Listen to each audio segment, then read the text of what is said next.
Brilliant. So, how you been, man? You right? I've been good. Just living life in this crazy world. Yeah, as we all are. Are you working at the moment? What's your situation? Oh, I do video editing Ooh, for like a job, so work is like on and off. There aren't any big productions going on, but I'm doing some smaller stuff. gotcha. Okay. Where you from, man? You sound a bit American. Yeah, it's the US The US. in Chicago, Illinois. Yeah. Chicago. When I think of Chicago, I think of the deep dish pizza. The deep dish pizza, it is very good. I am truly a Chicagoan because I love deep dish pizza. It's on my bucket list one day is to go to Chicago and try the proper, authentic deep dish pizza. It's very good. You have to try it. It's not like regular pizza. It's very good. Yeah, I really like it. it looks extremely rich. Yeah, Uh, the you pull up a piece and the cheese comes with it, and yeah, it's really good. Nice. All right, Jason. So, what are we looking at? Is this your only account? So you've been playing for This one season? this is my only account. Yes, I have a few smaller accounts, but this is my very first account. Hmm. So, yeah. So you've been playing. You're relatively new. Been playing Yes, for one season. You had a decent amount of games, last season, and you were what role were you playing here? it was completely jungle. Really, I did some ADCing, I did some top, but all my like actual climbing was basically only playing jungle. Yeah. On this Nunu mainly. On Nunu, I played a shit ton of Nunu. Okay. I tried to venture out to some other junglers. It didn't work as Okay. well, but Right. So you transitioned to mid lane. Not even at the start of this. Doesn't even look like at the start of this season. It looks like yeah, maybe I halfway. I transitioned to mid lane at the start of the season, but then I ended up playing a bunch of jungle in the middle season, um, climbing from it placed me into bronze one, and I climbed to around gold four, playing basically just jungle. Okay. Um, and I really love mid. I love mid so much more than jungle. Yeah. Um, and I really have like a passion for learning mid, and it's like such a more fun role Hmm. than jungle for me.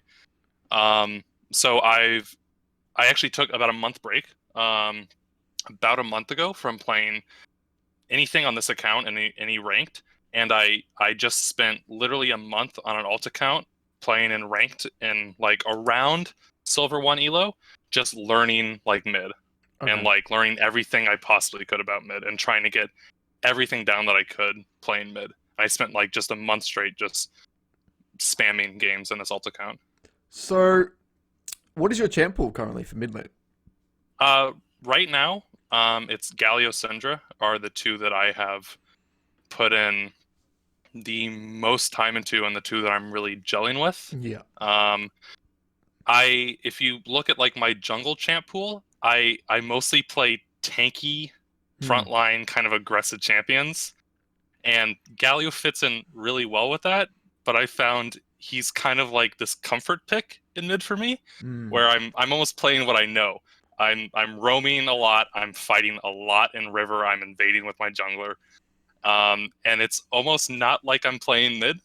Um, so that's why I've tried to pick up Syndra as an effort to really like play a squishier champion where positioning means a lot more to play like a champion that I can't just like face roll over people in the front line like I'm used to doing in jungle because I feel like Right. I won't improve if I just spam Galio. So it's kind of like getting out of your comfort zone in a way. Yeah, definitely. I sucked at assassins in jungle. I tried Kha'Zix, I tried um like a lethality Rek'Sai, like I was awful.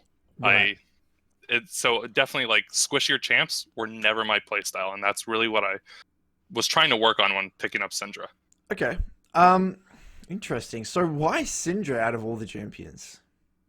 Um, so I don't have a very good answer for you. I tried TF, I tried Ori, and I did a little bit of Talon, um, and I really like TF and I really like Ori, but Syndra I seem to be gelling with a bit better.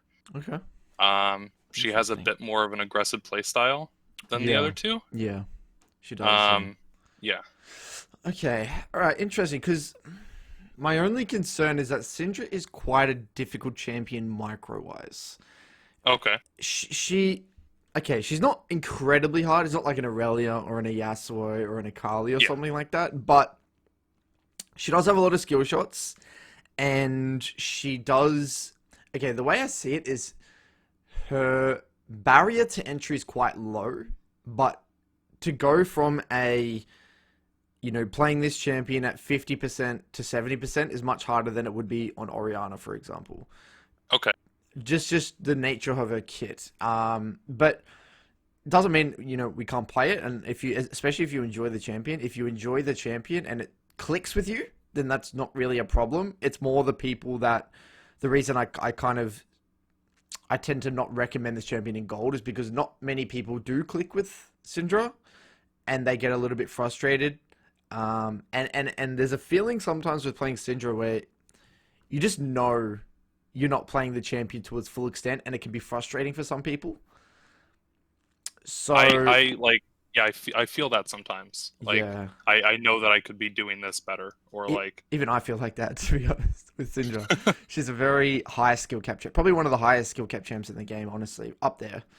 But but anyway, it'd be really interesting. So okay, now I'm getting a little bit of a feel for what your view is on the game. Already I'm starting to think about, all right, there may be some problems with just straight up threat assessment, just knowing, straight up character control, camera movement, um, things around just knowing how to position in the lane and in mid, position in team fights, that sort of thing. yeah. But again, the way, just again to clarify, I actually did a coaching session yesterday with a Diana player, and it was a gold Diana player.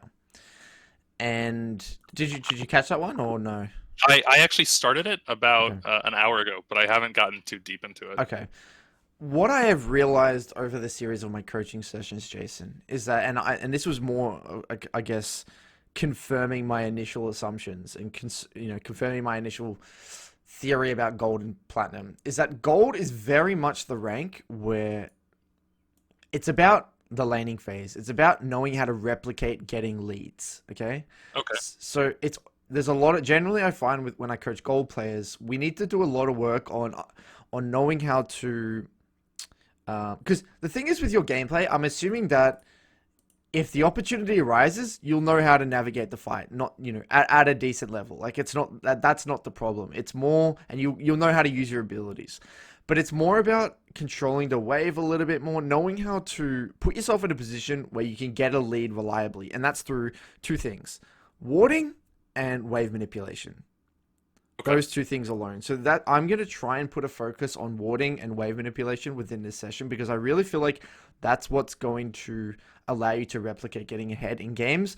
And then platinum is all about then once you do get ahead, what are you going to do about it? And so it gets a little bit deeper into champion mastery. It gets a little bit deeper into things like roaming and some more factors outside of this the laning specific stuff.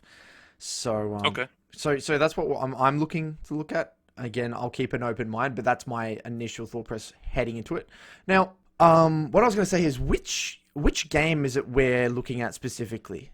So It I can is just look at the the build. most recent one, This one here. the 7, 4, and 10. Yeah. Okay. Now I just want to kind of gauge your take on Syndra, your take on builds and itemization, things like that, and then I'll kind of share my thoughts. Now, talk me through what your choices in terms of itemization and rune choices and summon spell choices in this game.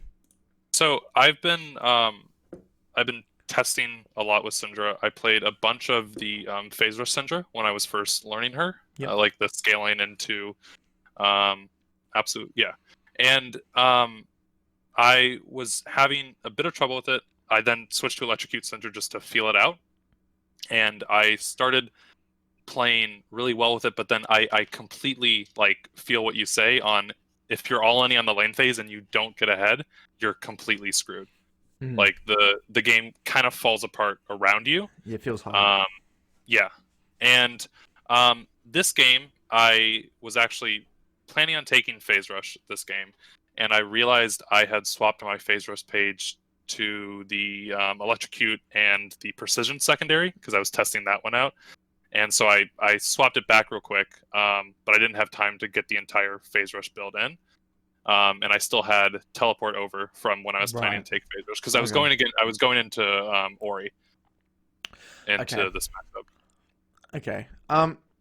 Interesting. So I've actually been experimenting with a few things recently. So now I think one thing I want you to experiment with is Ghost. I think Ghost, okay. Ghost right now is very. I don't think it will last. I think it will get nerfed again. I think it's too strong. And After the most recent buff. the buff, because okay, so Ghost was taken on every champion back in the day. Like in season, was it season 2, season 3? Like Ghost was OP. Like it was on any immobile mage essentially. It was amazing because there was no ramp up. So the great thing about it is you could use it offensively and defensively. Whereas Okay. Ghost now, that I mean, what it used to have is a ramp up. You couldn't really use it defensively because it took so long, and then it's like, oh, by the time I use it, I'm dead. But now that it's instant, it gives you a lot more flexibility, and I feel like it is such an amazing rune on Syndra. It really is. I feel like it's really, really nice. Now, Okay. what I'm testing with recently actually is going Ghost with Comet. Now, Comet is actually a rune choice that I don't mind. Comet's interesting.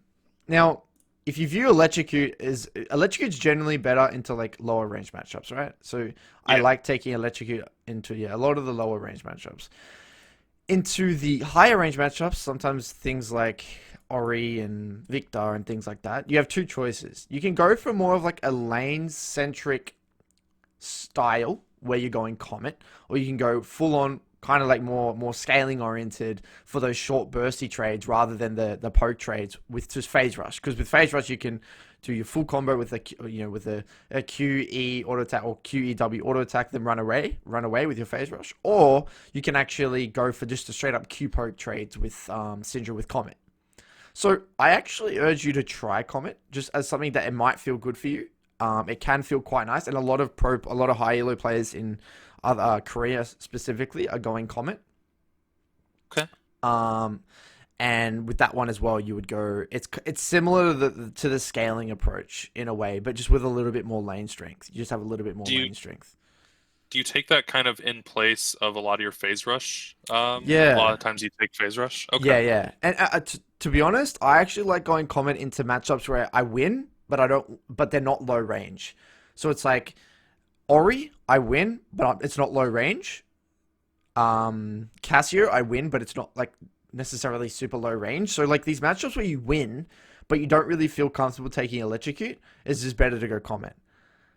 You know what I Okay. mean? Yeah. So like a lot of these like mages, like things like Malzahar, Ori, Cassio, what else we got here? LeBlanc you do Electrocute, yeah. Corki, you could even go Comet as well. Things like that, you know. So that's kind of how I feel. So I urge you to give it a go instead of Phase Rush. Try it out, and you could even try it out with Ghost to see if you want that extra bit of mobility there, to see how it feels for you. I'm actually just a pretty big fan of it at the moment. I need to test more, and I'm probably going to do another follow-up video with what I think the best Syndra setup is right now. But um, but yeah, that's like kind of something I've been experimenting with. But I still overall I am a big fan of the phase rush with the scaling approach. I like that as just as a style. But again, it's all preference at the end of the day. If the Yeah. aggressive approach works for you, it works for you. It just really depends on preference. Like into something like Diana, I actually feel like you just need to go full defense because I've actually found with Diana if you play super aggressive, it's actually really hard and you just make yourself vulnerable. And Yeah, it was a Diana and then a Hecarim jungle. yeah, That was my life was completely yeah. hell that So game. in these situations, like I just like taking TP, phase rush, scale, like farm. Once I get to like my lost chapter or my GLP, I can actually start to do things. But before then, I feel like Diana could just take scrappy fights with me, and it's really hard to land considerable poke onto the Diana because the mobility and things like that. So that's something I'd recommend in some of those matchups. But it's not the end of the world this game just because you've taken TP and Electrocute. Like you've still got most of it anyway. You've got the aggressive page here with Electrocute and Corrupting Pot. It's still fine into Ori. It's just you know, a little bit. Like I actually used to take the rune page into Ori. It's fine. It's just not. I don't think it's as optimal in this meta anymore. Okay. Um, cool. So got any questions before we about like runes and builds and things like that before we kind of get No, into the I game? don't think so. Cool. Actually, here in terms of build path, have you experimented with GLP often? All my old games were GLP, and this is my stint of trying out Ludens compared to Okay. GLP. Okay. Um, yeah, I've just been feeling it out. I feel more powerful with Ludens. I Yeah. feel like I hit people harder, and I think a lot of my failings on GLP were me not using GLP to its full Yeah. potential. It is a little bit tricky, but once you get the hang of it, I feel like it is just better. But it's just one of those things. Um, cool. All right, let's dive straight in. And I want you to I really want to get to understand your mindset heading into a game like this and what you're thinking, even from now, the loading screen. What are you thinking? What are you looking at? What's going through your mind? Sure. So to start off, they're both two really aggressive supports that love to roam. They kind of both build Mobies and like to get out of lane a lot. We have two fairly big scaling ADCs. The Ori brought TP, and I match her TP. Warwick is a fairly aggressive jungler early. He normally does a 3 to 4 camp clear through, and I have to watch out for Shen ults this game, definitely. And the Shen brought Ignite and no teleport.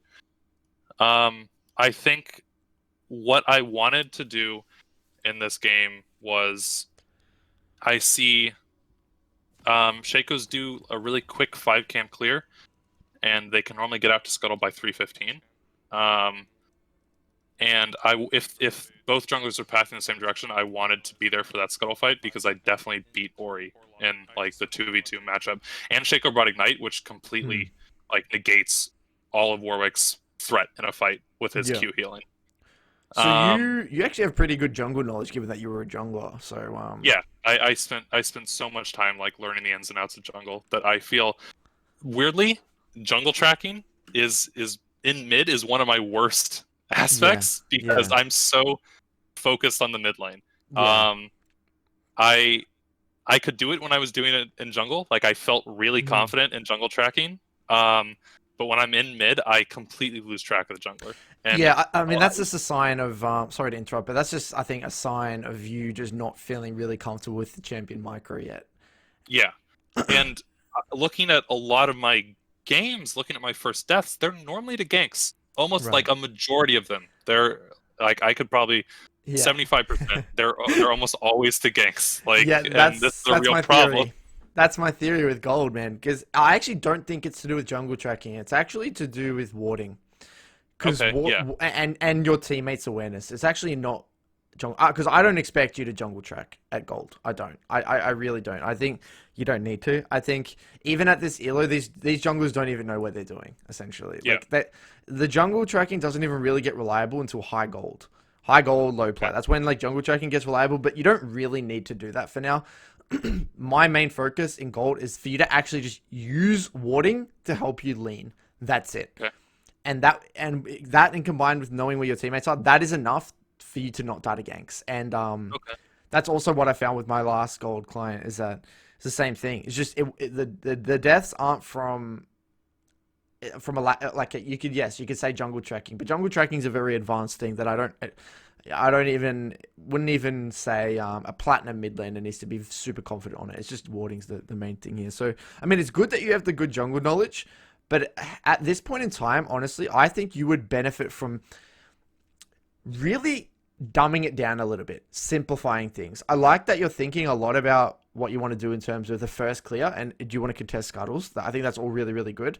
But outside of that, I don't want you to overcomplicate it. I don't want you to think too in depth about paths. I want you to direct most of your attention on the 1v1 and when and how are you going to use your wards. Okay. Sometimes I've actually found that players, again, if you focus on too many things at once, you're actually going to hurt yourself because you're just overwhelming yourself with too much information. And at the end of the day, in gold, you just need to focus on getting a lead in your laning phase. And until you can do that reliably and understand how that works with your champion, then it doesn't matter how good your jungle tracking is or rotations and tempo assessment, all these like crazy stuff. It doesn't matter at the end of the day as long as if you're not like doing well in your laning phase. So that's why I really want Yeah. to simplify things a little bit, make it easier for you, so you can see more consistent results. So I think it's good that you have that knowledge there, and that will make it easier for when you do get higher because you have somewhat decent knowledge. But for now, it's not something I really want to focus too much attention on. So yeah, I want you to kind of step me through this early laning phase, man. Like try and what you were thinking, just trading everything essentially. Sure. I let's see.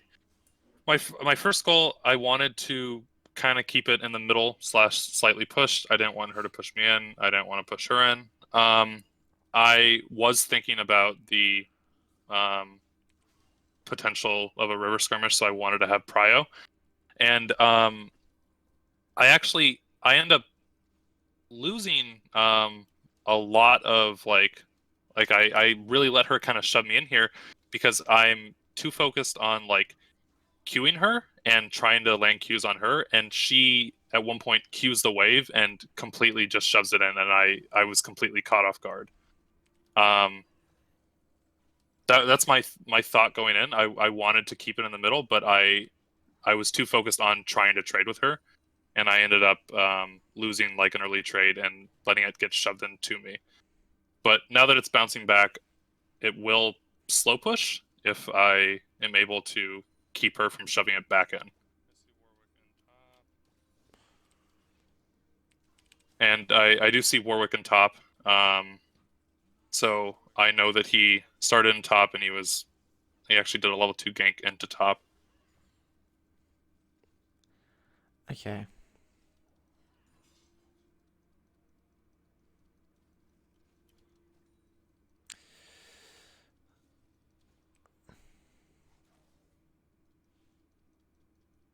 So I have a slow build going.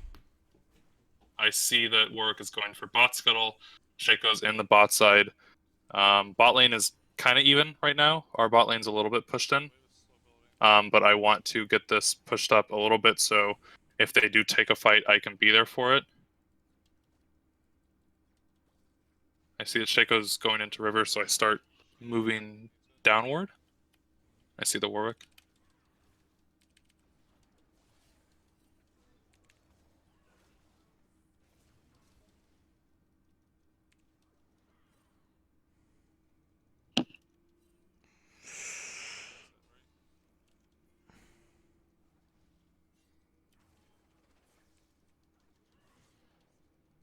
Okay. I want to take a look at this entire early laning phase. I think you okay,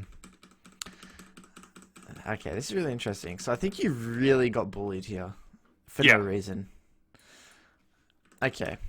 Let's go all the way back here. So what was the itemization? I want to see what item I think this Ori actually She went took for. Dark Seal. Yeah, Dark Seal that's and so okay. That's like the first thing you should be looking to think about, and is it's just good habit to get into is assess their itemization. Like what are they going?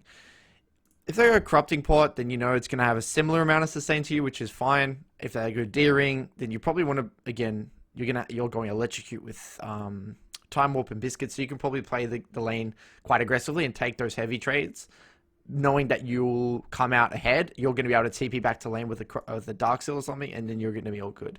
It's very important to understand how your rune choices affect how you want to navigate trades.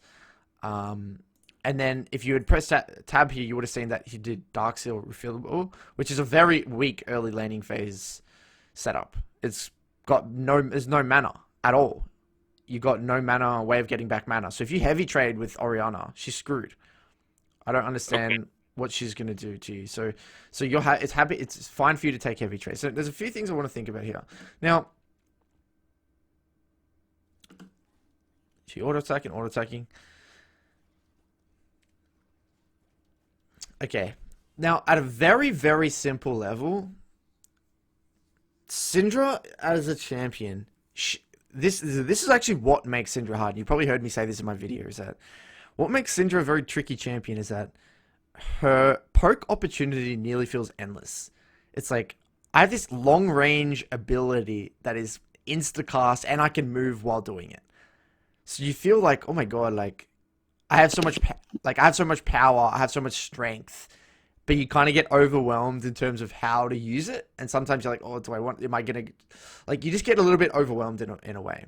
But one thing you need to understand with Syndra, especially if you're going this setup, is like you can't be afraid to trade essentially. So in this situation, either you're saving your Q to Q when Ori last hits here, or you're just going to Q first straight away, knowing that your Q is going to be back up by this minion by the time this minion's low, in which you can get 2 Qs off potentially. So at a very simple level, these early trades are really, really important for you. So that's, you just miss a Q, not too bad here. But now you don't have Q for that one, right? See that? How you don't have Q for when Ori wants to get the minion?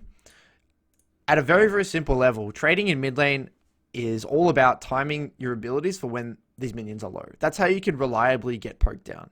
If you don't do that, it's going to be very hard for you to get poked down.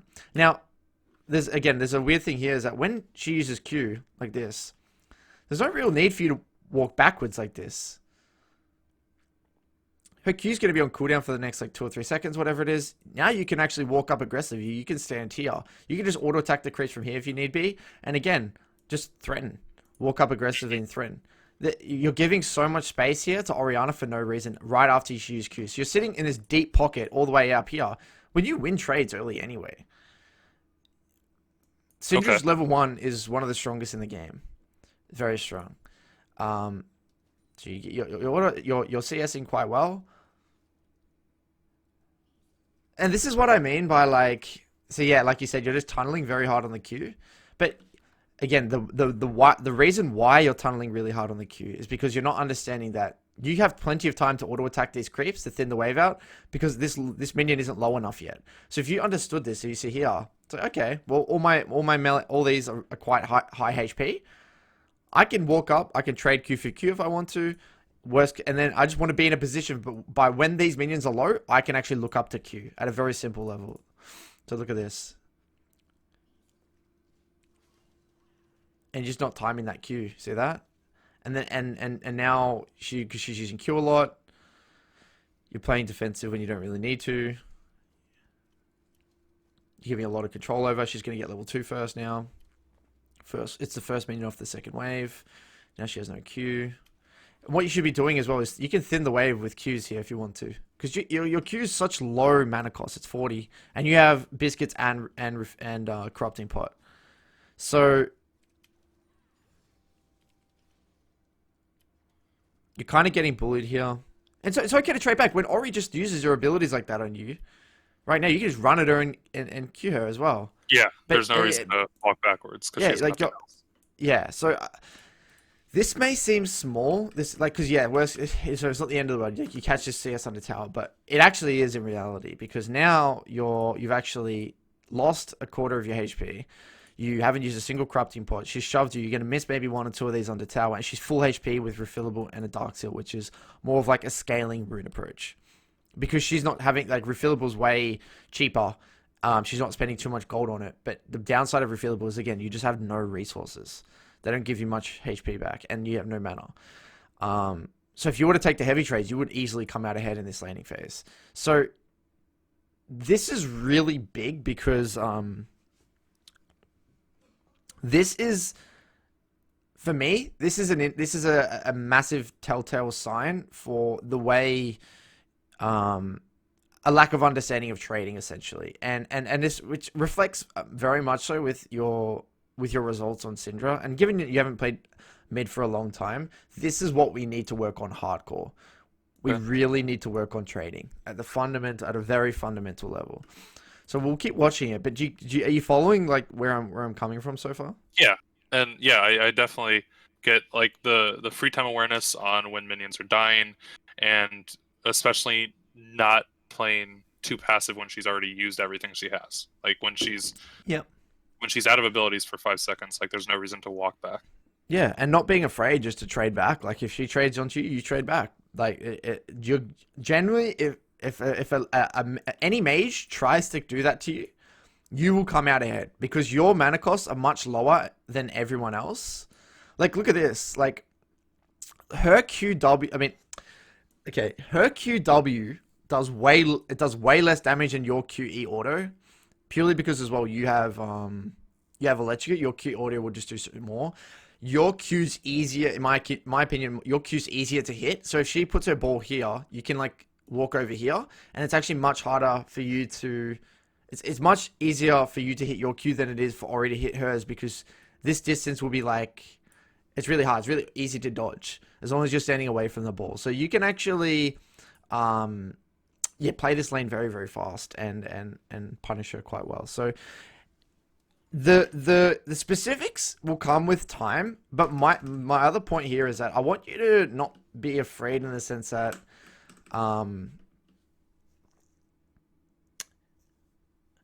what you'll realize is, let's just say you have a theory going into a game where, oh, Ori just used a Q, I could walk up. But maybe you're not really aware of Ori's Q cooldowns or the damage element of it or whatever.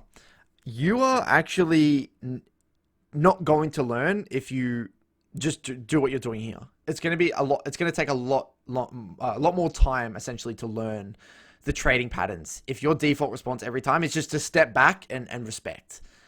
But on conversely, if you were like, oh, okay, I'm gonna have a theory, I'm gonna go in and she used a Q, I'm happy to go up for a Q, or I'm happy to trade Q for Q, see what that damage is like. Yes, in the short term, you may be like, oh, okay, against this champion, I can't really do that. But you'll start to realize over time, how the matchups play out, because I can sit here forever telling you, oh, okay, Syndra versus Ori, you do this. Syndra versus Victor, you do this. Syndra versus Cassia, you do this. But that's not going to help you. What's going to be the best for you and the most value out of this coaching session is give you like teach you the steps or the process to be able to learn that as effective as possible.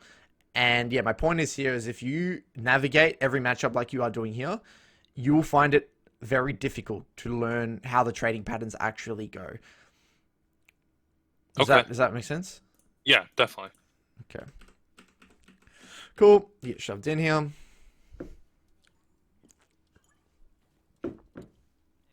So right now you should probably be using one of those corrupting pots as well. There's a Q. Stand away from the Q, nice. You should be auto attacking here a little bit.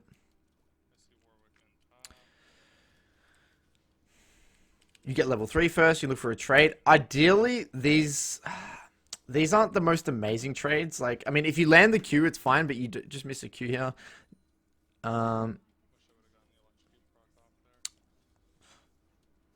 Okay, so just a little thing about Syndra trading. You probably watched my Syndra coaching video, but ideally the best sort of trades on Syndra is where you Q.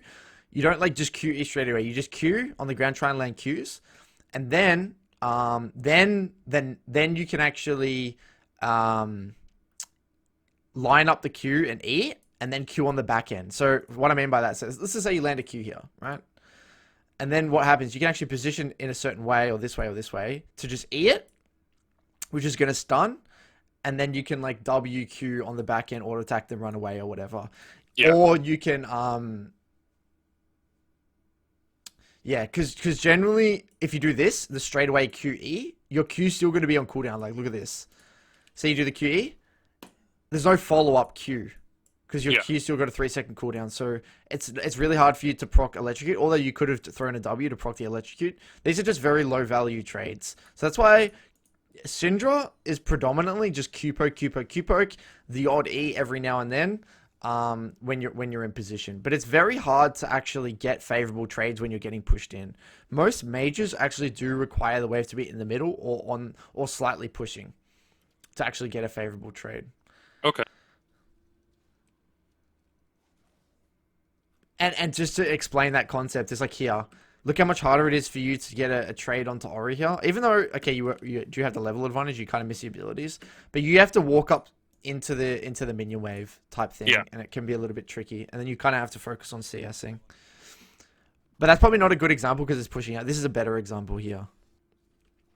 Like, if you're going for a trade now is much harder because you got like all these minions here, and you're like, oh, what do I do? Do I get the minions? Do I get? That's what I mean by why it's easier to, if you have the minion advantage, it's easier to get trades off.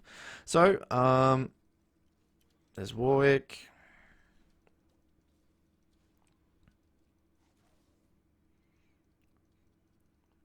Okay, now we know Warwick's in bot Scuttle. Gonna go for bot Scuttle. Shaco's heading down there as well very soon. CSing's not too bad at all. Nice.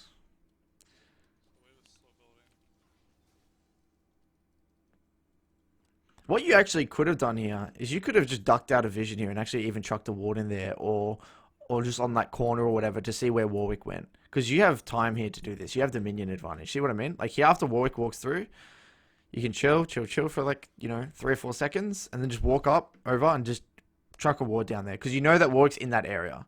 Yeah. Because you know most likely there's going to be a scuttle contest because your jungle's in the area as well.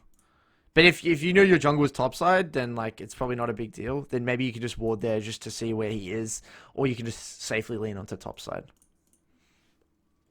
But it looks like there's probably going to be a contest here.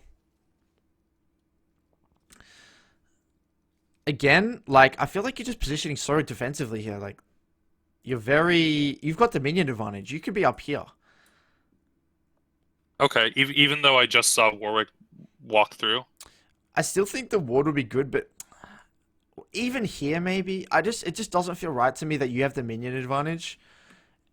Playing so far back. Yeah, like okay, yeah, Warwick walks through. But Warwick would not gank here, in my opinion. And the reason you might think this as well is like he's level 2 with blue buff. Like ganking mid here is so low value for him. Like, and I don't even think he can do it. Even if you sit here, he's level 2 with blue buff.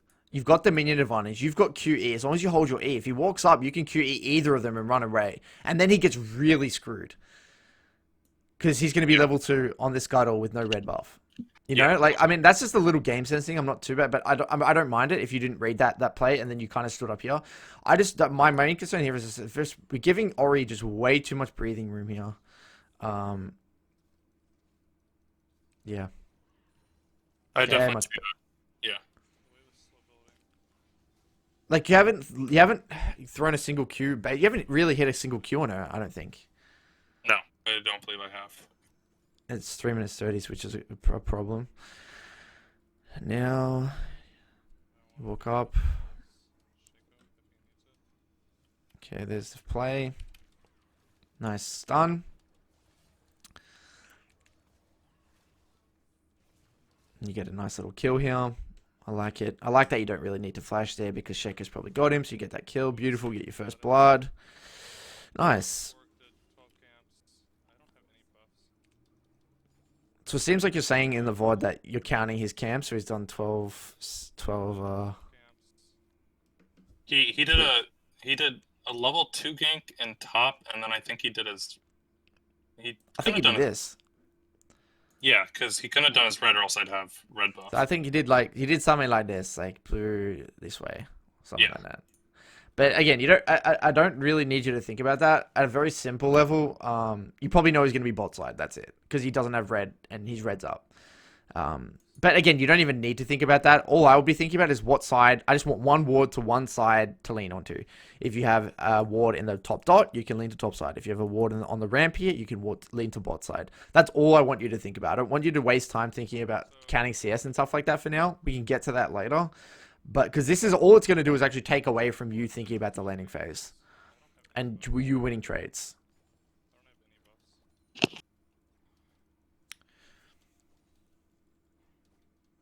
So you're nearly at your 1300 gold. So I mean, what are you thinking right now in this situation? I'm thinking that I want to shove in and pick up my 1300 gold. I actually missed this cannon. So I stay for one more wave. I get gold and a pink ward, or I get a lost chapter and a pink ward. Okay. You should just be using your corrupting pots since you're looking to push in base anyway. Yeah. And look at this. Look how fascinating this is. This just shows how little mana Ori is. Because you've like been pushing and she has her cooldowns are so low. She barely has used any abilities. She's because she's been forced to like use abilities on the wave and stuff like that. Like imagine if you had started forcing trades like that and traded back way earlier on, she would be so screwed.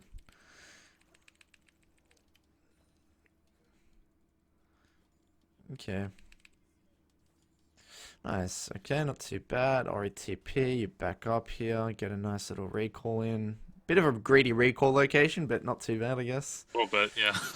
Yeah. Especially with Rogue being back on the map. Yeah. Okay, get your pink out. Probably look to TP back mid here. I don't actually TP because she. Oh, you don't need to. She doesn't push, yeah. Okay, that's fine. To be honest, this is actually smart by you because you look at Midi, she's not really pushing, and more importantly, everyone's reset on the map. I don't Yeah. know if you considered that, but everyone's reset on the map. So even if you TP, it doesn't do anything. Look, your whole team's literally recalled. It looks like a competitive game. Everyone's just like recalled at the same time. So you've actually made the right play there and not TPing. Because if you were to TP there, and even if you were to get pressure on Oriana, it doesn't do anything. Does that make sense? Like, Yeah, there's nowhere to yeah, go. Like there's nowhere to go exactly.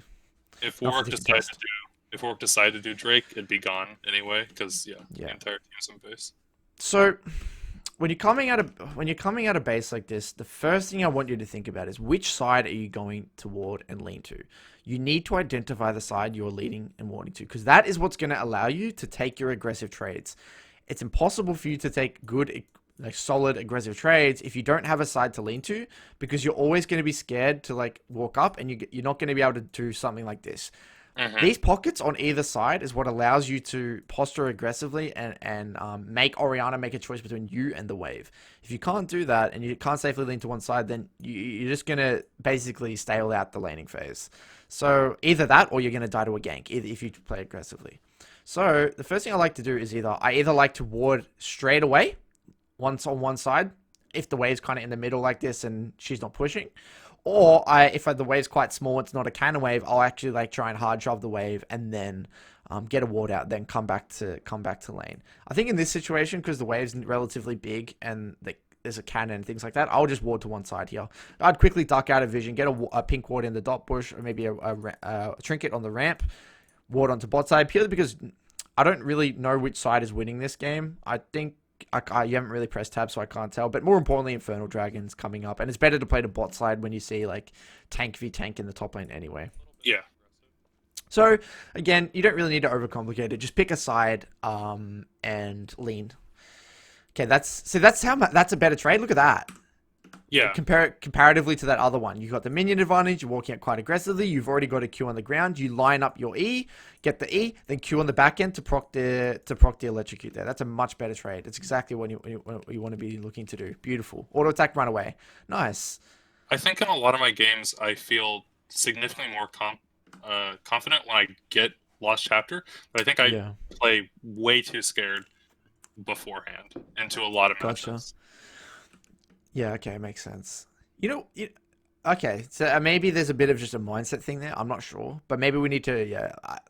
It is that levels 1 to 6 in the early game pre first base is incredibly important. So maybe that is an area which you need to all in on a little bit more. And hopefully after the session with those fundamentals I've spoken about, you're really gonna tie that. Like I don't think it's gonna take that too much time to tie together. I think that you've got like micro wise, you seem okay.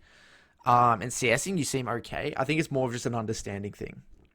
And even when you bring Phase Rush, like say I were to get the Mm. runes right and I were to take Phase Rush into this matchup, Mm. um, obviously I can poke her with Q because Electrocute doesn't Mm. really.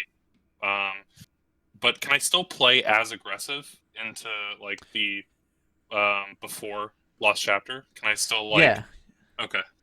you still can. Yeah, you still can. It's more about again like it's not even necessarily playing aggressive. You're just trading essentially. It's like you're just you're just doing what's optimal. If they're going to use an ability on you and you're not trading back, then that's just not optimal. If they're pushing the wave and you're just letting it happen and not doing anything, then that's just not optimal.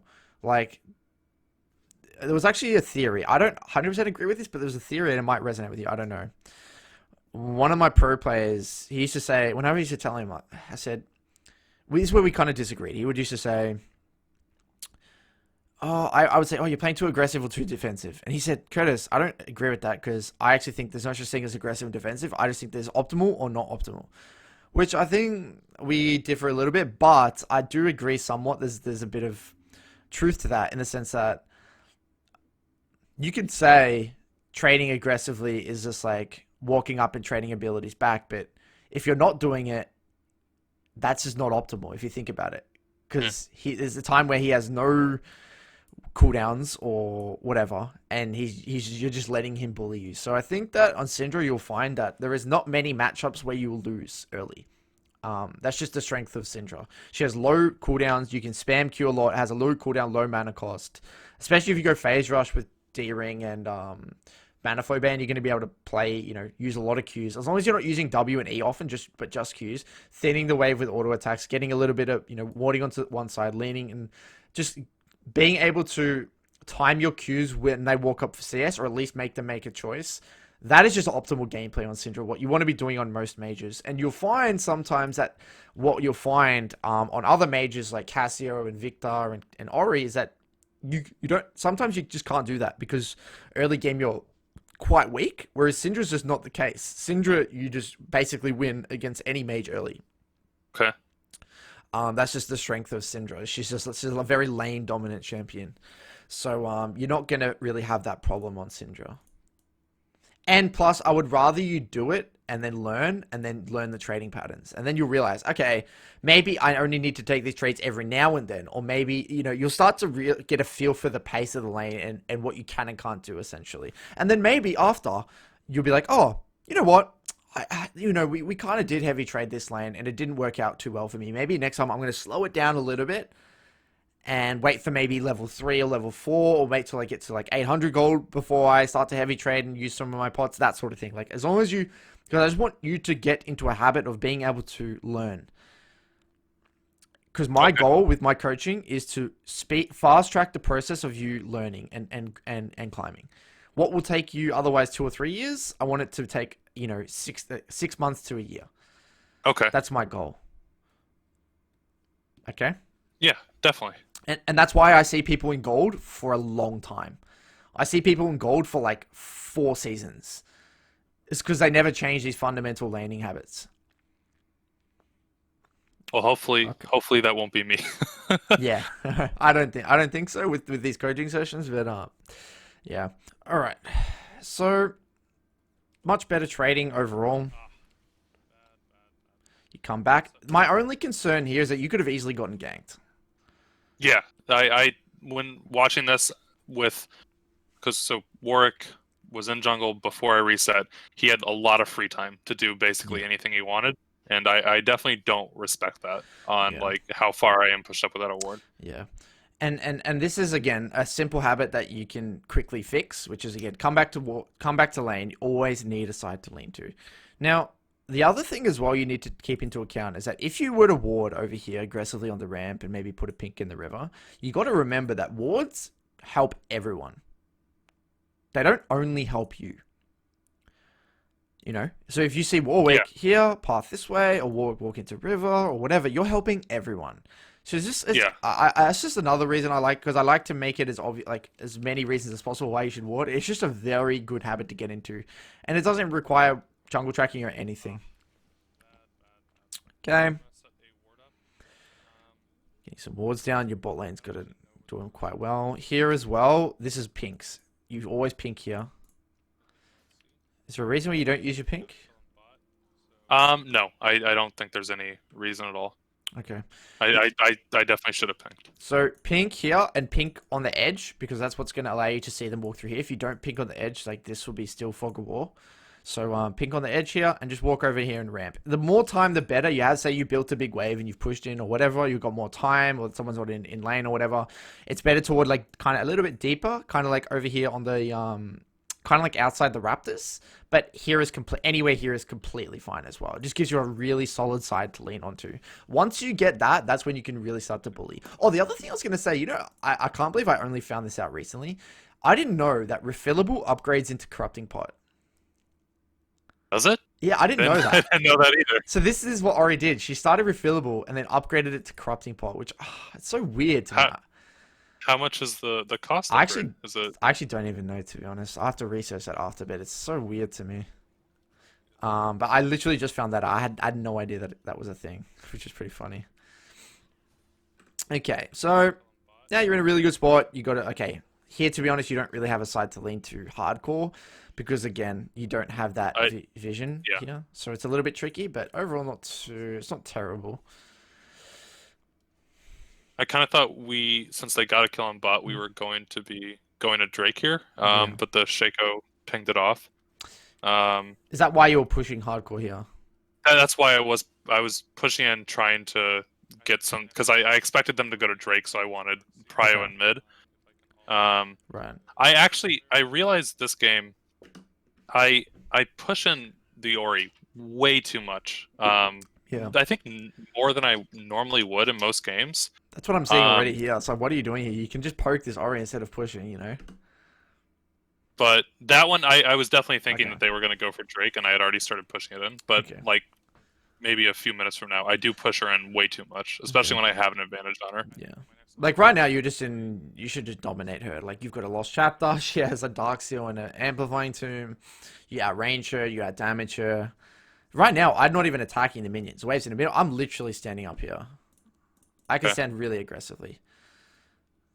And again, you're leaning on the wrong side from your vision. Yeah, definitely. Okay. She's QWing. That's fine. I just walk aggressively. Pop a corrupting pot. Walk aggressively. Her cooldowns are down.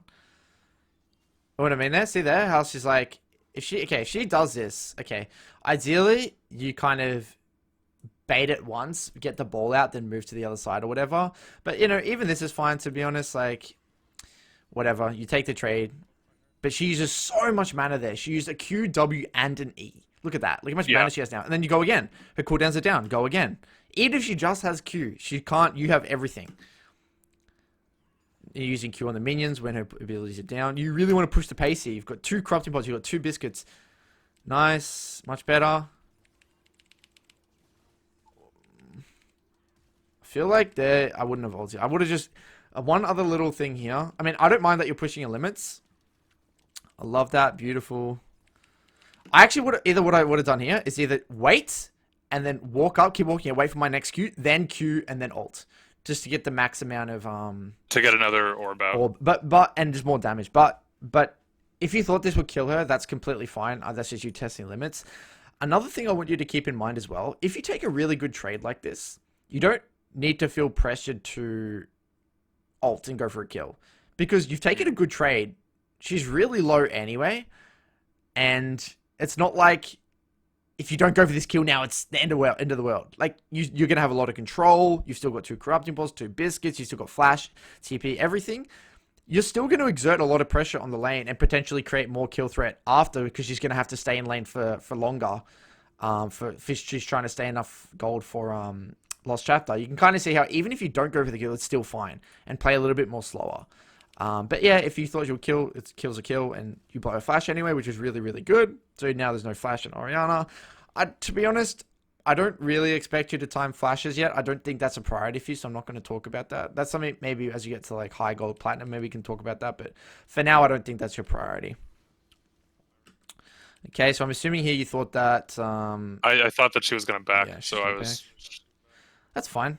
Right now, it's fine. You can actually just shove this in recall right now. Get a good tempo reset right now.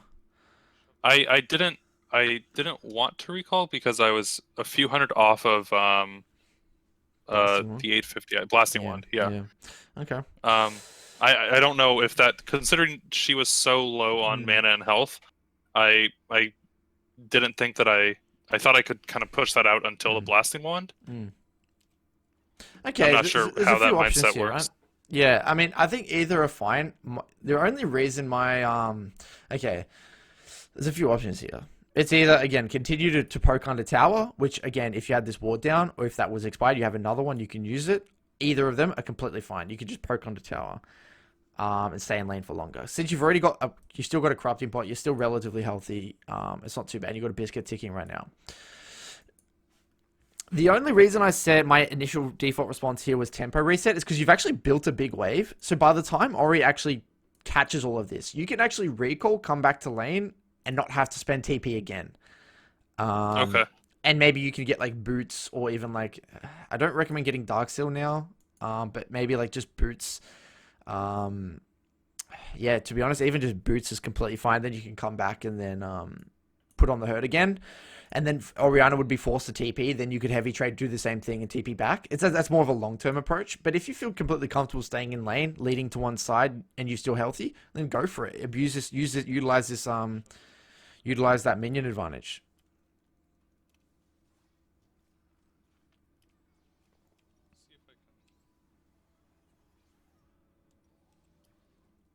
Yeah, so you wasted this opportunity. I feel like you actually could have poked her under tower here. You still have so much mana. And the other thing as well I want you to think about is biscuits. If you don't need to use them, you don't feel rushed, because the way they work is that they actually give you max mana, right? Did you know that? They give you max mana. A percentage of mana that you're missing, No, they or give you more mana for your pool. Like your mana pool oh no, gets bigger. I had no idea. So they give you yeah, they actually make your mana pool bigger. Um, give you max mana. So what you can actually do is, if you don't need to use them, you can actually sell them for gold. I think they sell for like 30 a piece, and they still give you the max mana even if you sell them.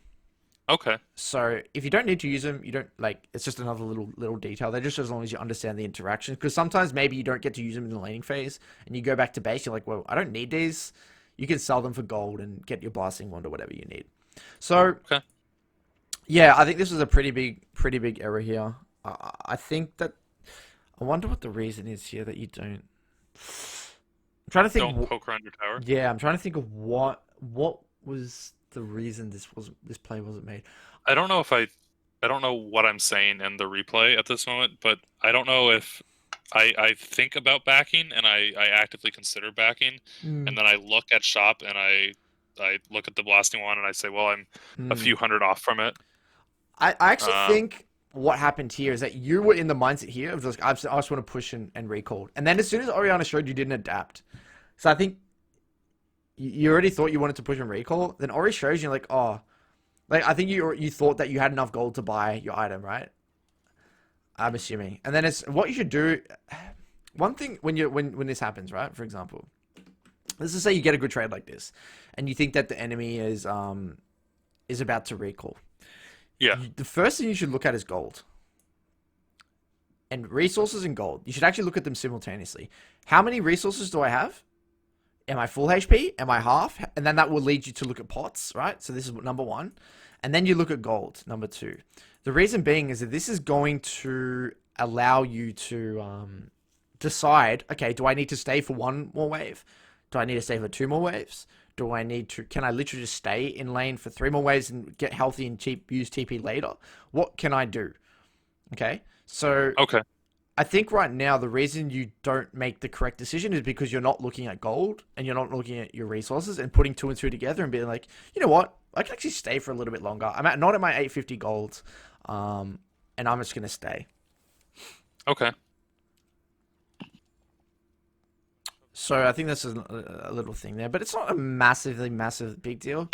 I mean, although I think it would have been nice, I don't think it's a game changer. It's just a missed opportunity. Yeah, yeah. Okay, so she's staying here still, so you're nearly at your 850 gold.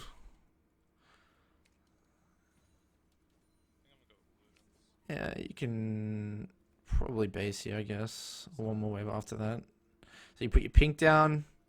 The only okay, this is so unfortunate. It's like it's very rare that I actually ward as I'm looking to recall.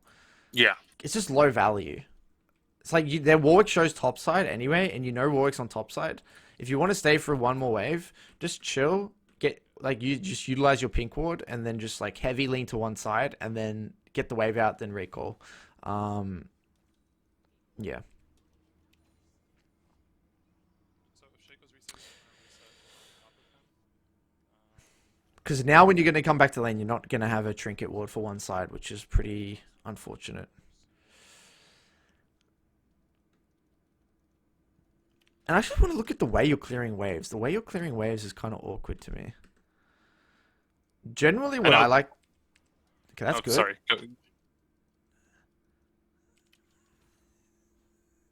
I think you just wait for your Q, just Q again.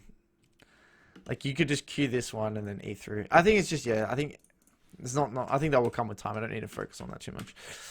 Okay, coming out of base, you've got a good itemization. What do we see? Okay, you've got a whole blasting one on top of this Ori. She has no flash. You have R coming up. You've got vision to one side. All systems go. This is looking really good.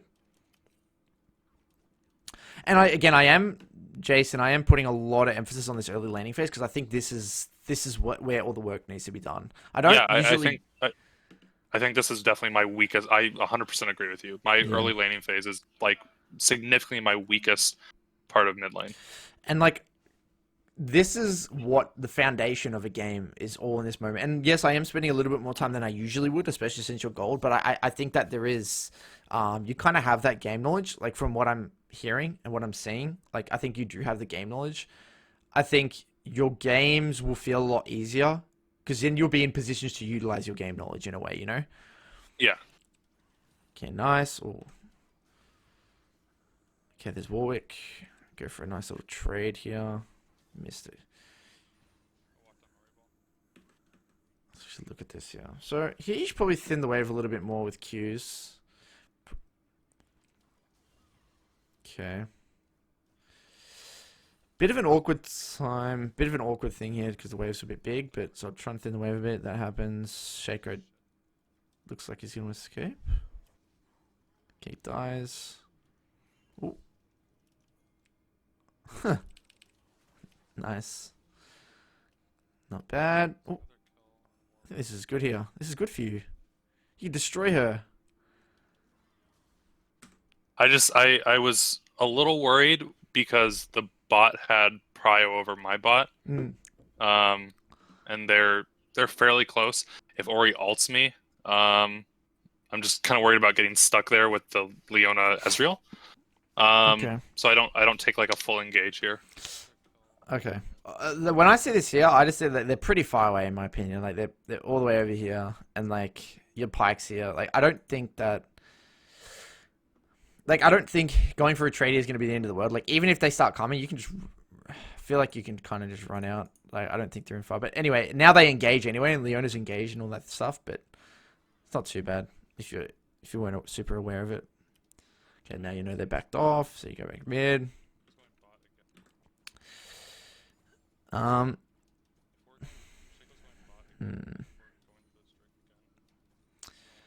Now you should get a trinket onto one side here so you can heavy trade, I think.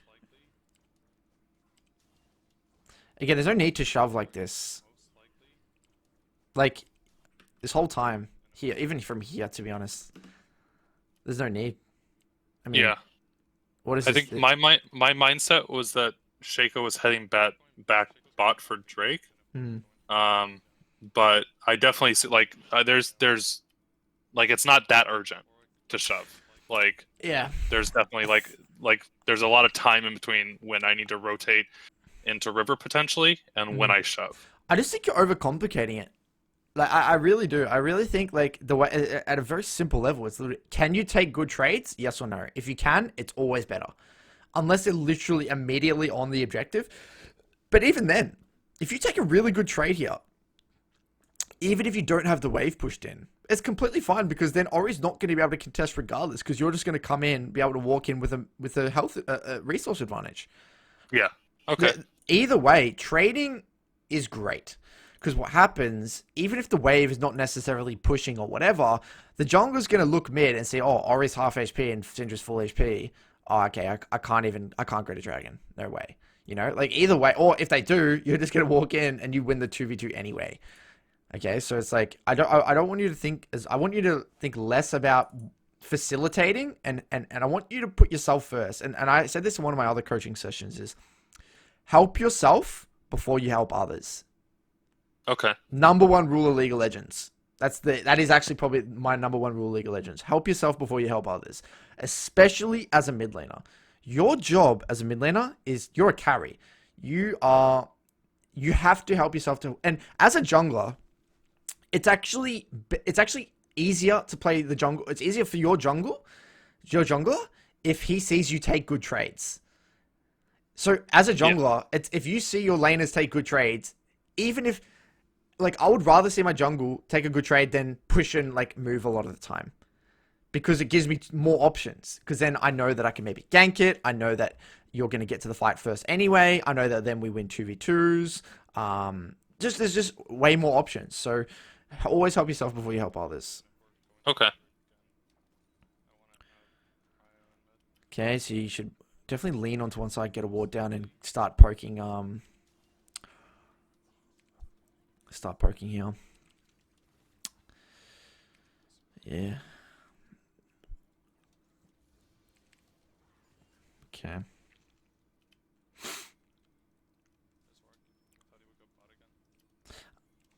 Oh, that's not a good ward. This ward doesn't is very average because Ward can still walk here, and Yeah. you won't even see him. Like this will probably see here, or like maybe there, maybe like there or something. I don't know.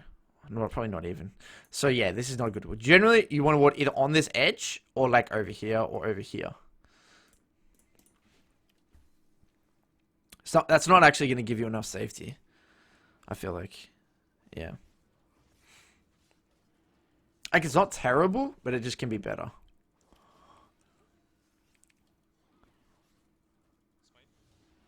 Okay, another little thing here that you can actually do, maybe a little, it's not too advanced, but if you see people walking in like this, you can actually just orb here. Just put one or two orbs here, Qs. Just Sometimes I say just Q set here. up. Yeah, just to set up. And so it's great for two reasons. If they walk through, it's easy for you to hit an E. If they come through, you have more orbs on the ground, so your R is going to do more damage. Either way, queuing is just, it's really good.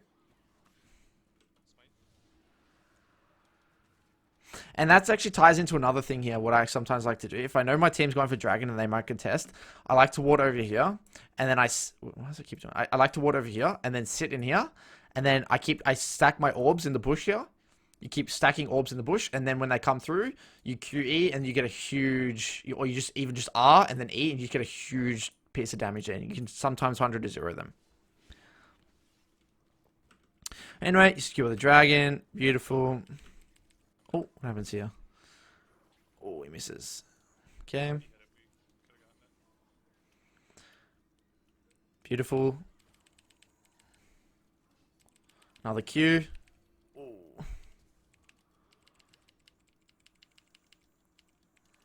It's Q. Nice. Okay, I want to talk about this trade actually. I I don't think. Sorry, go on.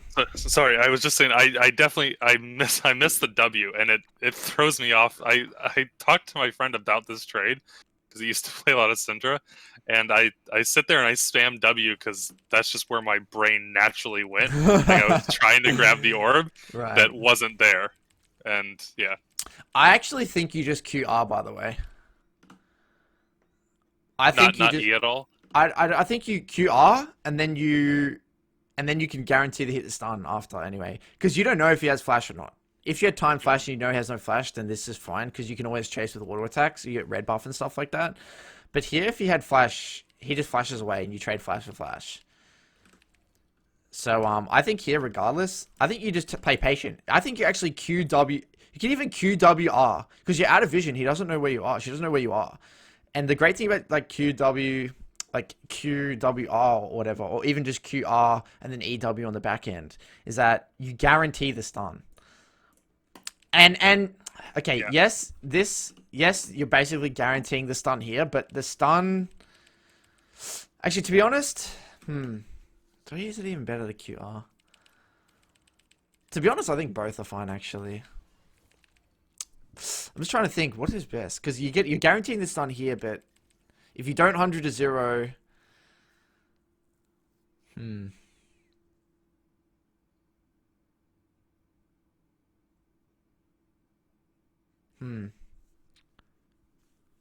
I actually don't know. I think I think either are fine to be honest because it's the same amount of orbs, right? You QEWR, he just dies if the combo is faster because you hadn't stacked orbs out anyway. Maybe it is. I'm just thinking what I would do here. I did actually. I had the orb line. Actually, if I would have R'd sooner, I would have had another orb. If I would have QR'd immediately, because one orb dies right as I QE. So I would have had another orb out. I think here either are fine. I think, like you said, your friend's W usage.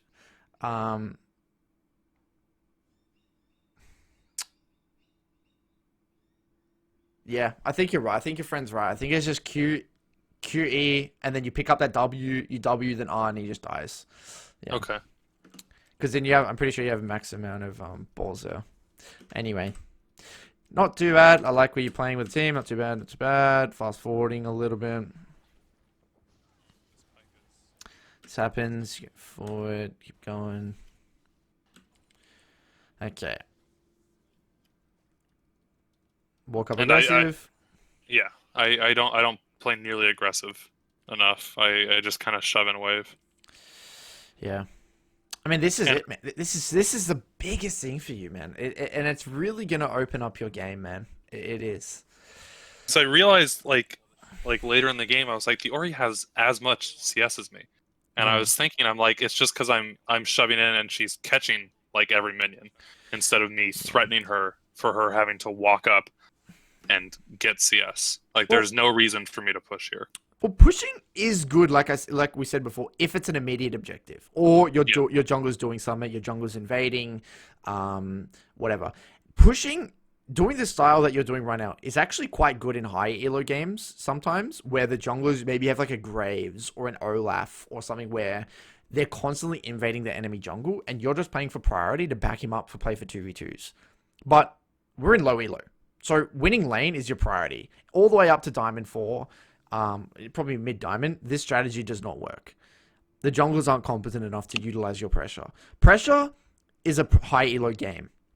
The pressure game's a high elo game because, yeah, like I said, the junglers don't know how to utilize it. Now, the next thing I want you to think about actually here is that if you were to be playing another champion that can roam, whether it was Talon, Talia, um,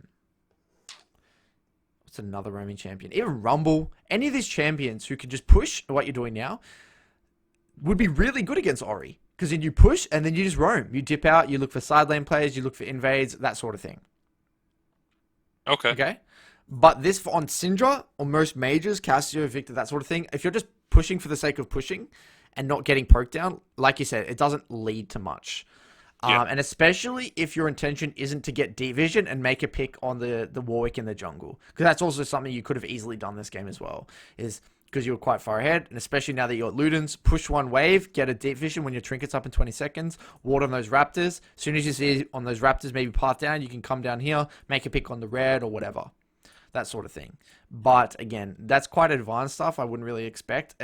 And I just want you to simplify it and really just think about getting great trades in the laning phase. And I would say this is the biggest thing, man. And you know what's fascinating is that if I hadn't pointed this out, and a lot of players in gold, they do this for years. just push and push and push. Or they don't think about, like, what they will do is do what you're doing now. They look at their score, say I'm 3-0, say I'm really good. Their bot lane starts losing. They lose the game, go on the Discord and say, Curtis, look at my score, look at my KDA. I was 5-1 this game, but my bot lane just entered, and I just lost the game. Scoreline doesn't mean anything. Scoreline is just like you can get lucky, whatever. Like a lot of the time, like all the kills that you've got in this game were kind of luck. I mean, like Yes, apart from the third 100%. one. Like the third one's kind of good because you sat on your vision and you waited for them to come in. That was a good play. But the other two were just luck. It was right place, right time. The jungler just walked into your jungle. So you haven't really done anything to create a lead, essentially. Like you've pushed, which has given you priority, which has helped get like a bit of river control. But at the end of the day, it looks like Shaco was probably going to do that anyway. Like, because your bot lane was winning. So, I'm not trying to like beat you down or anything. I'm just kind of saying the reality of the situation, and this is why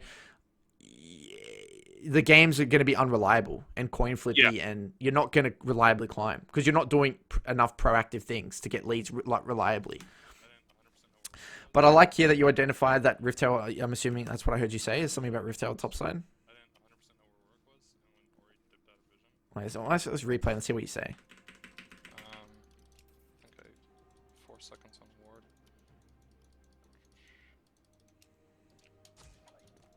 That was really dangerous. I didn't 100% know where Warwick was, and when Ori dipped out of vision.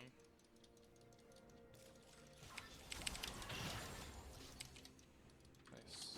There's Warwick. 100% know where Warwick was, and Okay. when Ori dipped out of vision. Maybe not thinking about that. Maybe you just ward topside because you already have a ward bot side. But either way, I think it's better to all in on one side, by the way. Unless your intention was to get wards topside for the Rift Herald to see Warwick on topside. Most of the time, I like to just have control one side because that allows me to heavy lean. But now that you've got two, I mean, it's not terrible, but it still is. it's kind of counterintuitive in a way. You don't need it. Because if you ward one side here, you know most likely that he's on this side. Yeah. You know what I mean? Like, you don't need both sides warded. Okay. So, not too bad. Actually, if we look at this trade, sorry. So, you come back. You should probably thin the wave a little bit here. Again, they're not too valuable, those trades. Like I said before. Remember how it's just like, better to get control, land some Qs down. Those trades are very low value. Because you're not even proccing Electrocute. Lean into top side here. Looks like Warwick starting on this Rift Herald. You can easily get here first. Okay, so here you should just be walking straight at Warwick and going over here. And then here, sorry. And then if Orianna comes here, you can kill. And if not, then you guys just kill the Warwick.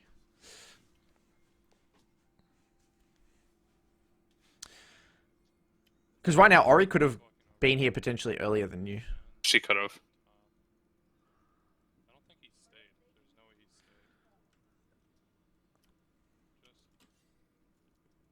stayed. Okay, there's Ori. Get some push. Now look for an E here potentially.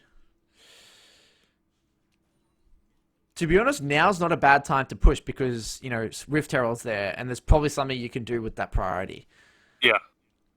You know, and it's getting past the laning phase now. Now it's like 13 minutes, like, you know, from 11 minutes onwards, like now it's less about solo killing your laner. Now it's more about pressure and doing objectives generally. Yeah.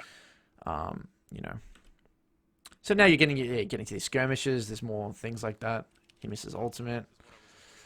Actually, I knew walking into this that this was really bad. I say in the VOD, but I felt how bad this was. Yeah. Generally, you can feel it, right? You can feel it. You know if it's a good play or not. Because I reasoned myself out of the danger of the situation. Right. I mentally went, well, maybe Warwick went back in the jungle and he passed towards bot to clear his bot camps. Like I reasoned like out of the danger of walking over a scuttle with Warwick and Ori out of vision up to the top fight. This is something that I mean, I'm glad you point out because it really is an identity thing with Syndra. Syndra doesn't want to run to these fights very rarely, unless you know it's like quite easily doable. Like if you knew where Warwick was, because the main reason here is that you don't have flash. You're in a mobile mage. Getting to this fight's quite sketchy. Like yes, sometimes it can work, like you said, if maybe you know where Warwick was, but you don't. So, and they're already kind of in that fight, so, yeah. I think you still could have kind of played this better. You could have actually just E'd that. Pretty sure you could have just QE'd that if your reaction times were a little bit better, but yeah. But you can kind of see it, and again, this just ties down to knowing your champion's identities, knowing what type of fights you do and don't want, and where you want to be. But, again, I don't think that's a massively big deal. You come back. You're still quite strong because Ori died as well. The other thing as well, you haven't used TP this entire game. I have not. I haven't used it. I used it once this game, I believe. Yeah. And TP really is something you do want to kind of just use in the early game. If you feel like you're not really finding an opportunity for it, because I actually don't think TP will be useful. Now, in like just looking at the way you're playing and the way these games are playing out, you're not going to be the type of player on Syndra just to like hold TP to look for a side lane skirmish. Like, because your awareness isn't good enough for that. Like, you're not camera panning, and I don't expect you to be at this level. It should be only focused on laning phase. So, in saying that, I actually think I would recommend you experimenting with Ghost or Ignite for now. Okay. And then if you're like maybe in a hard matchup or whatever, or a matchup maybe you personally struggle with, which you need TP for laning phase, then go for it.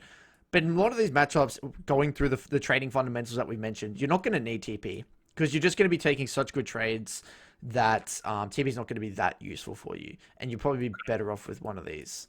Yeah.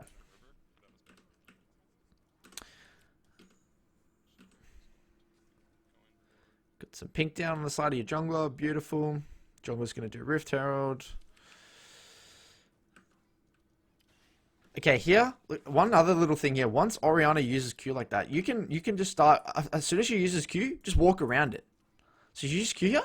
Now you can do, alright, cool. I'm just going to walk over here. Stand away from the ball. She's using a Q and a W. Leaning onto the wrong side, you should be over here. And then again doing there. where your vision is.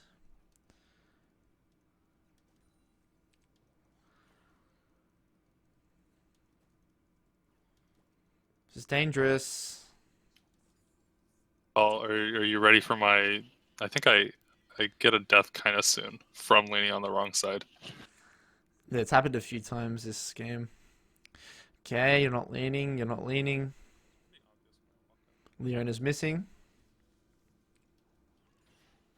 Here it Part. comes.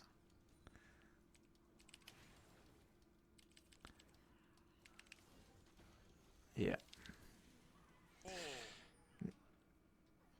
Yeah, and again, like, it doesn't require tracking. All it is just awareness on what side to lean to. Nothing Yeah, too special. I think I was having a little bit more trouble leaning in this game than I do normally because of the Mm. Ori ball position. I think Mm. that was throwing me off a little bit. Right. Yeah, yeah, yeah. Yeah, I know what Um, you mean. I think I'm normally just a bit better, not too much, but a little bit better on Yeah. leaning to the correct side.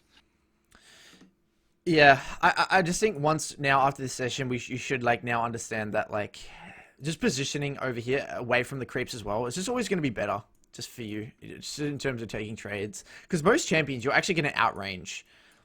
So it's going to be hard for them to use abilities on you or the wave, and that's just going to allow you to auto attack the wave for free, trade aggressively, and just win. And just trade. And again, you got the corrupting part, you're all good. Okay. And yeah, and I feel like right now, I mean, 15 minutes, ring gold, turns into an ARAM. This is how it happens. Play around objectives, play for fights. Nothing too special.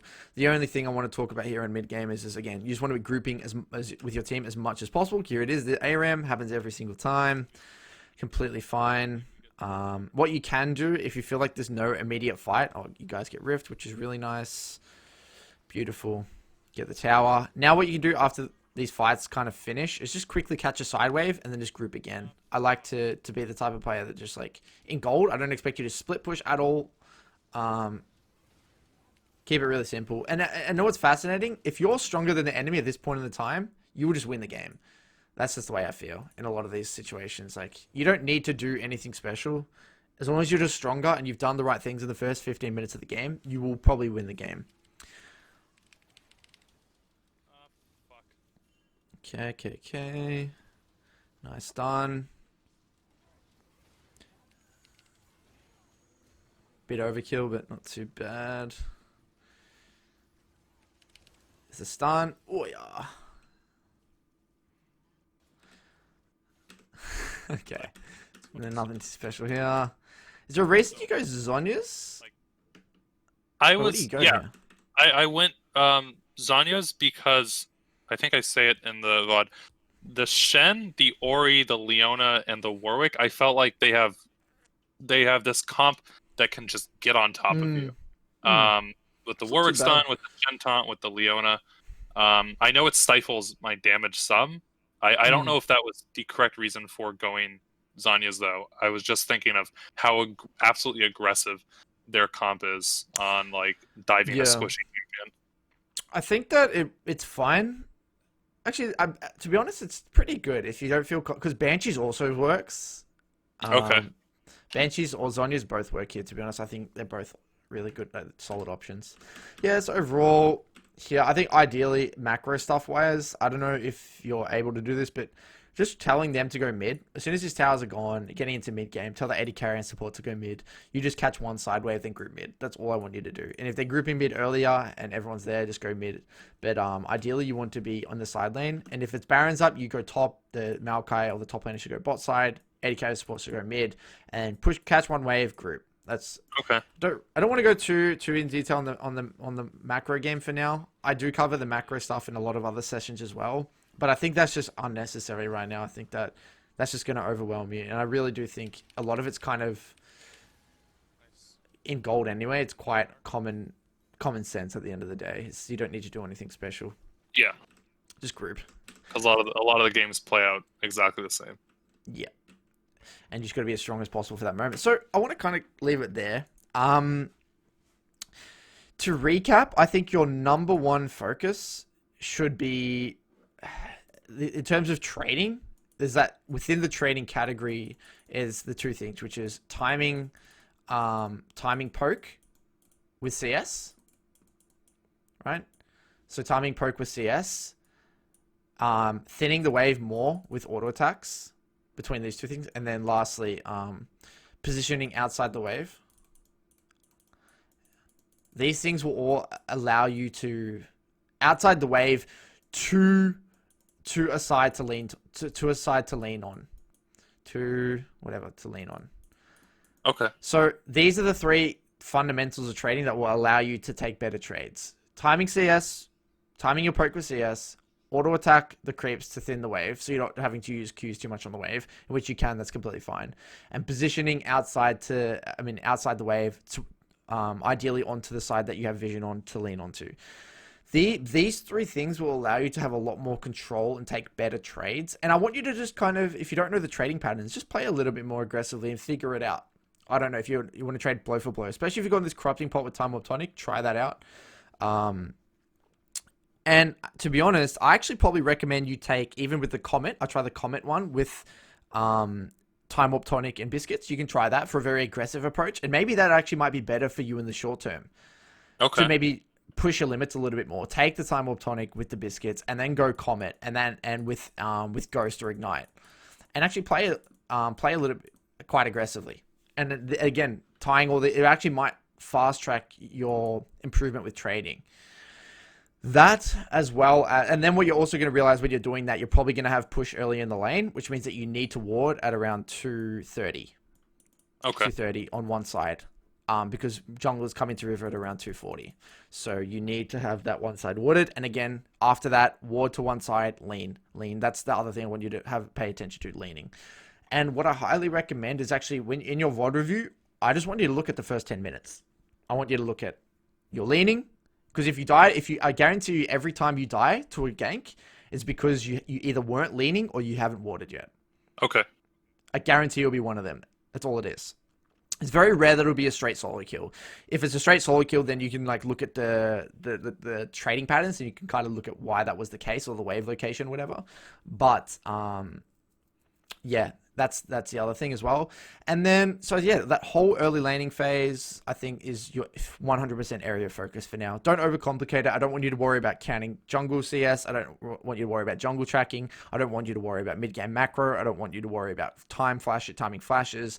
I don't want you to worry about pushing and backing up your jungle too much. I just want you to focus on trading for now, CSing and trading, those two things.